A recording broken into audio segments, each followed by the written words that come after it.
Hello बच्चों। तो ये आपका प्यारा सा खूबसूरत सा चैनल मोमेंटम फिजिक्स, और जिस पे आप क्लास 11 12 IIT जेईई नीट और सो मेनी अदर्स इंजीनियरिंग और मेडिकल एग्जाम्स के फिजिक्स के प्रिपरेशन आसानी से कर सकते हैं।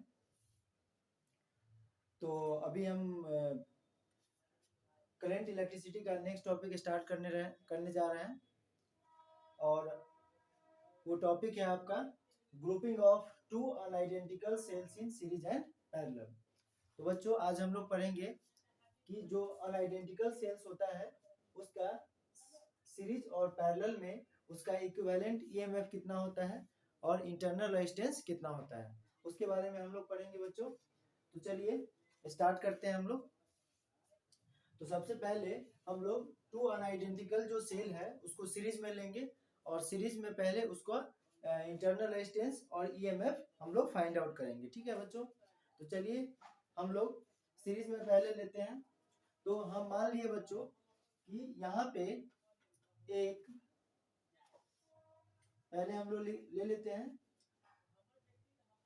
टू, फर्स्ट में टू अनआइडेंटिकल्स सेल इन सीरीज, ठीक है बच्चों। तो to unidentical cells in series, पहले सीरीज में हम लोग निकालेंगे कि सीरीज में क्या होता है। तो बच्चों जैसे अगर एक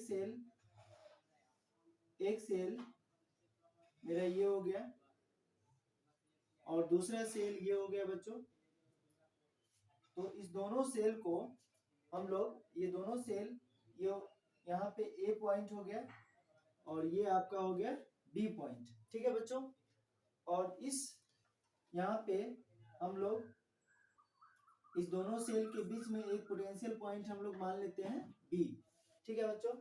तो यहाँ पे दो सेल है, first cell and second cell. तो फर्स्ट सेल का जो ईएमएफ है हम मान लिए कि इसका ईएमएफ कितना है, एप्सिलॉन 1 है, और इसका इंटरनल रेजिस्टेंस कितना है, R1 है। ठीक है बच्चों। अच्छा, इसका जो ईएमएफ है वो एप्सिलॉन 2 है और इसका इंटरनल रेजिस्टेंस कितना है, R2 है। ठीक है, दोनों अनआइडेंटिकल सेल्स है। और हम मान लिए कि यहाँ से जो करंट है, आई करंट ये फ्लो कर रहा है, तो आई करंट यहाँ से सी से बी में आएगा और फिर बी से वो आई करंट ए में आएगा। ठीक है बच्चों। तो आई करंट इस दोनों सेल के बीच में फ्लो कर रहा है, और इस फर्स्ट सेल का जो ईएमएफ है वो एप्सिलॉन 1 है, और सेकेंड सेल का जो ईएमएफ है वो एप्सिलॉन 2 है। और इस फर्स्ट सेल का जो इंटरनल रेजिस्टेंस है वो R1 है, और सेकेंड सेल का जो इंटरनल रेजिस्टेंस है वो R2 है बच्चों। ठीक है। तो चलिए अब इस दोनों सेल के बीच में हम मान लिए कि ए सेल का जो पोटेंशियल है, ए पॉइंट पर पोटेंशियल कितना है, VA, बी पॉइंट पर पोटेंशियल कितना है बच्चों, VB, और सी पॉइंट पर पोटेंशियल कितना है, VC। ठीक है। तो फर्स्ट सेल के बीच में अगर हम निकालते हैं potential between first cell, potential between A and B, यानी potential difference between A and B for first cell. तो फर्स्ट सेल के लिए बच्चों अगर हम निकालते हैं तो क्या हो जाएगा, तो यहां से हम लोग लिख सकते हैं इसको VAB। तो VAB को हम लोग क्या लिख सकते हैं बच्चों, VA माइनस VB। तो फर्स्ट सेल का यहाँ पे ईएमएफ कितना है, एप्सिलॉन 1 है, तो इसको हम लोग क्या लिख सकते हैं बच्चों, epsilon 1 minus I into R1। क्यों, क्योंकि इस फर्स्ट सेल में करंट कितना फ्लो कर रहा है, फर्स्ट सेल के अंदर करंट I फ्लो कर रहा है, और इसका ईएमएफ कितना है, एप्सिलॉन 1 है, तो epsilon 1 minus I into R1 हो जाएगा। अच्छा, अब सेकेंड सेल का अगर हम निकालते हैं, potential difference between B and C for second cell. For second cell.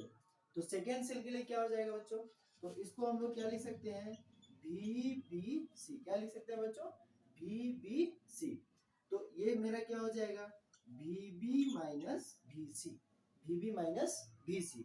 तो VB माइनस VC, तो इसको हम लोग क्या लिखेंगे, इसका EMF कितना है, epsilon 2 minus I into R2, epsilon 2 minus I into R2।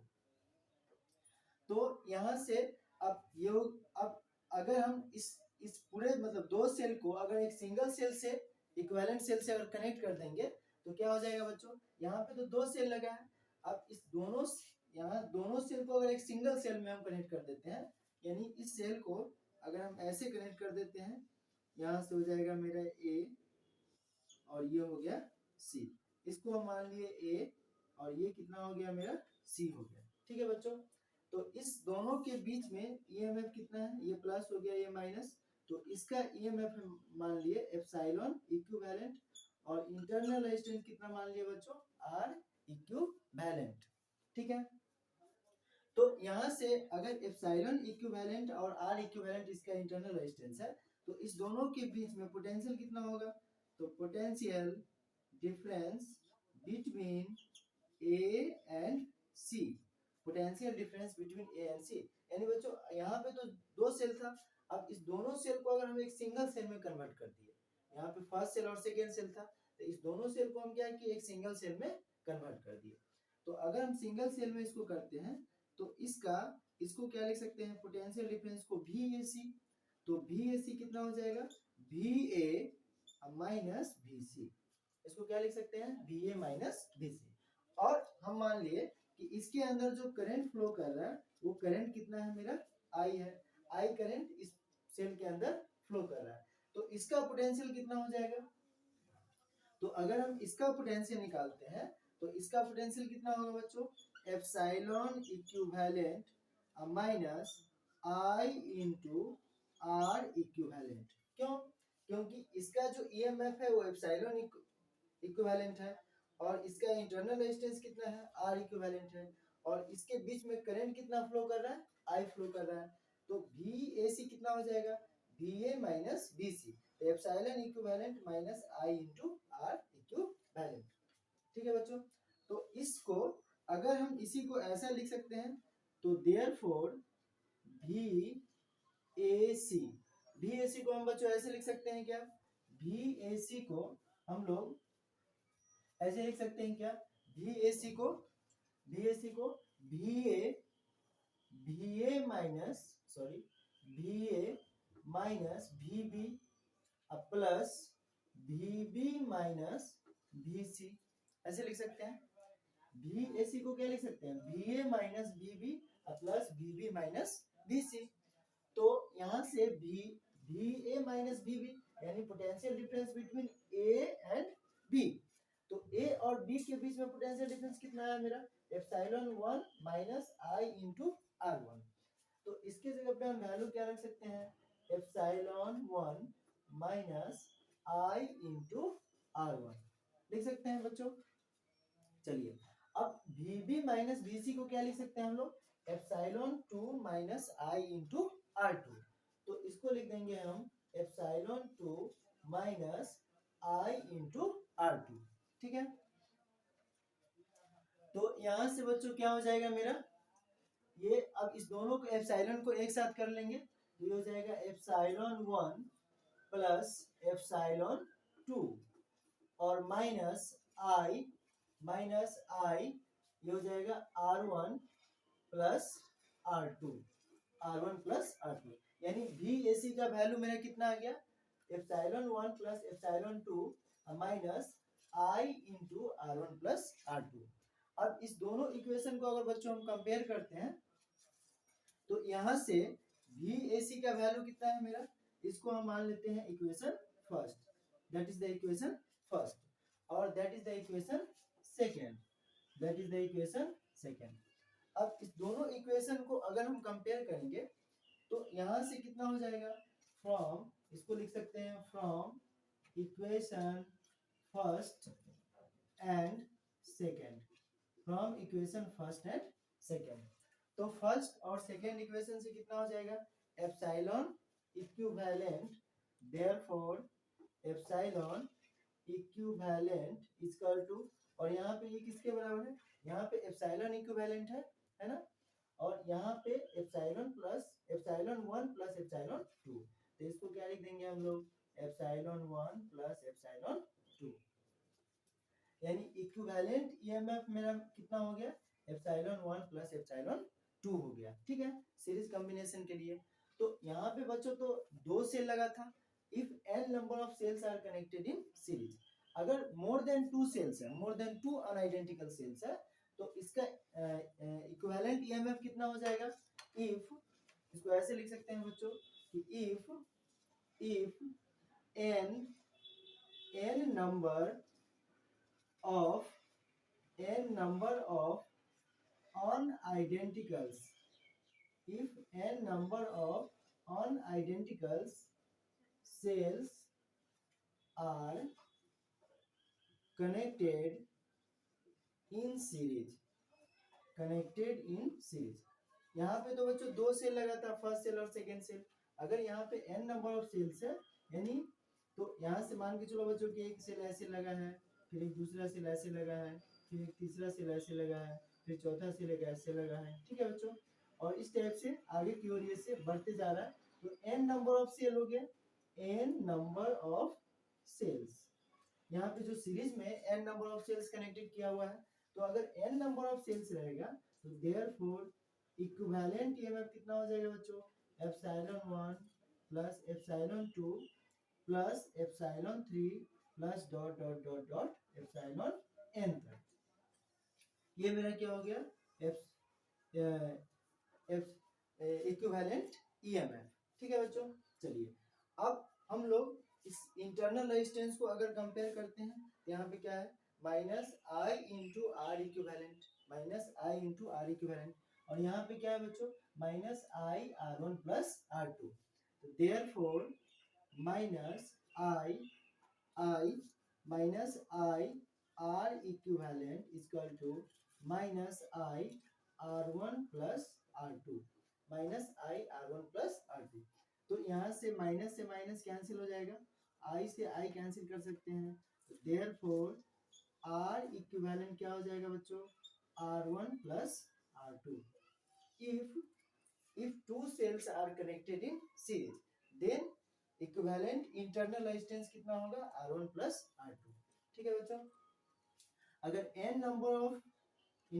Number of cells connected होगा, तो इफ देयरफॉर इक्विवेलेंट इंटरनल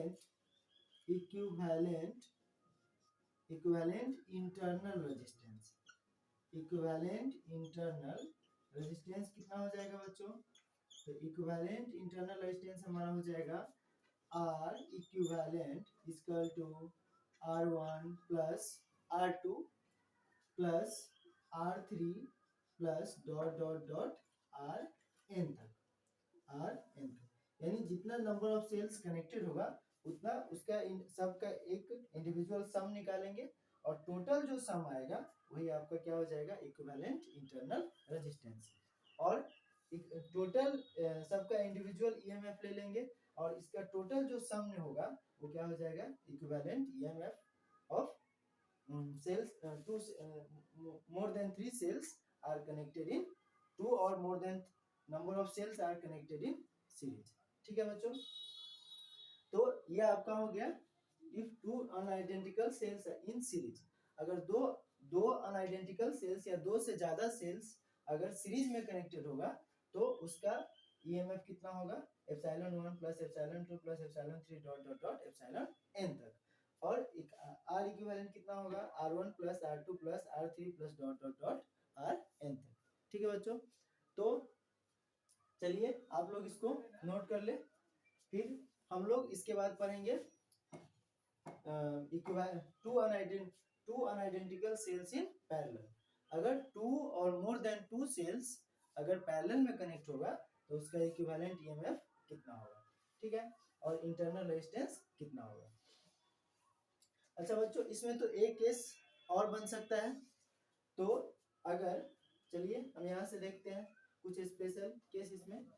तो यहाँ से बच्चों, यहाँ से मेरा जो सेल्स है वो सेल्स क्या हो जाएगा, अगर यहाँ पे जो सेल्स कनेक्ट किया हुआ है बच्चों, तो अगर R equivalent R1 plus R2 है, तो अगर R1 plus R2 if R1 equal to R2 equal to R होता है, तो R इक्विवेलेंट कितना हो जाएगा बच्चों, तो देयरफॉर R इक्विवेलेंट हम लोग क्या लिख सकते हैं, R प्लस R। अगर टू सेल का सेम अगर इंटरनल रेजिस्टेंस होगा तो R1 equal to R2 equal to क्या हो जाएगा, R हो जाएगा। तो देयरफॉर R इक्विवेलेंट बराबर क्या हो जाएगा, 2R। तो यहाँ से R इक्विवेलेंट हमारा क्या हो जाएगा, 2R। ठीक है बच्चों।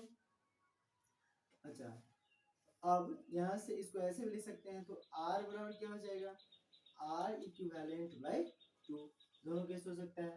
ठीक है बच्चों। चलिए अब इसका अगर हम EMF लेते हैं तो EMF कितना हो जाएगा, if epsilon 1 equal to epsilon 2 equal to epsilon, तो देयरफॉर एप्सिलॉन इक्विवेलेंट कितना हो जाएगा, 2 एप्सिलॉन के बराबर इक्वल, और एप्सिलॉन बराबर क्या होगा, एप्सिलॉन इक्विवेलेंट बाय 2। ठीक है, ये था आपका। अगर दोनों सेल का अगर EMF सेम हो और दोनों सेल का अगर इंटरनल रेजिस्टेंस सेम होगा, तो एप्सिलॉन इक्विवेलेंट बराबर 2 इंटू एप्सिलॉन और R इक्विवेलेंट बराबर 2 इंटू R हो जाएगा बच्चों। ठीक है, चलिए आप लोग इसको नोट कर ले। अब हम लोग इसके बाद पढ़ेंगे 2 अनआइडेंटिकल सेल्स इन पैरेलल। ठीक है बच्चों।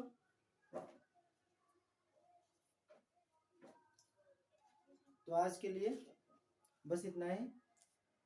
Have a nice day. अब नेक्स्ट टॉपिक हम लोग फिर से नेक्स्ट क्लास में स्टडी करेंगे। Thank you.